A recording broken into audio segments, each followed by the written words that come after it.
je suis Emmanuel Grosjean, je suis responsable des ressources humaines du groupe SOS Senior.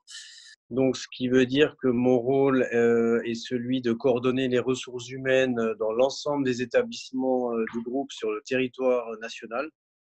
Hein, donc, on a beaucoup d'établissements dans le Grand Est, beaucoup en Moselle, mais on en a dans les 4 coins de France.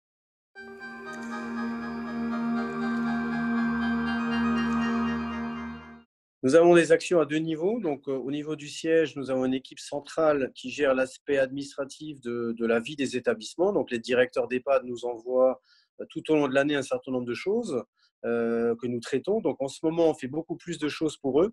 Hein, on a une équipe en télétravail, mais qui a repris un certain nombre de saisies dans le logiciel de paye.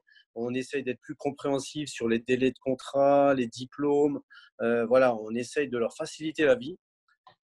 Et le deuxième aspect, au niveau RH, c'est aussi dans les établissements, on est passé à des organisations conformément aux directives ministérielles. On est sur des organisations avec des 12 heures de travail, avec des amplitudes hebdomadaires beaucoup plus larges.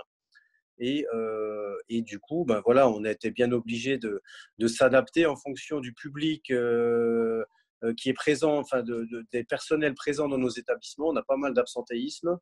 Et donc, on a essayé de compenser de plusieurs façons. Donc, en interne, avec une organisation plus appuyée du siège et au niveau des effectifs sur lesquels on peut encore s'appuyer dans les établissements qui travaillent plus pour compenser les absents.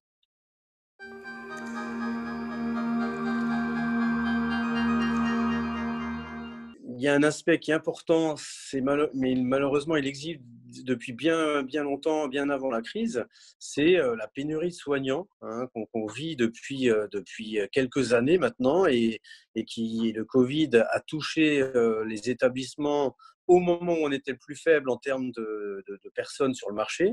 Et il faut absolument que la lame de fond de soignants puisse arriver, ça ne va pas mettre 3 mois, ça ne va pas mettre 6 mois. Donc, il faut enclencher une dynamique de recréer des vocations, de recréer l'attractivité vers les EHPAD, hein, parce qu'on entend beaucoup de choses négatives, mais on met pas l'accent sur pourquoi un soignant, comment on fait aujourd'hui pour rappeler que des soignants travaillaient déjà depuis très longtemps dans des conditions difficiles. Hein. Je pense qu'être soignant il y a 50 ans ou il y a 100 ans, on était dans des conditions encore plus critiques.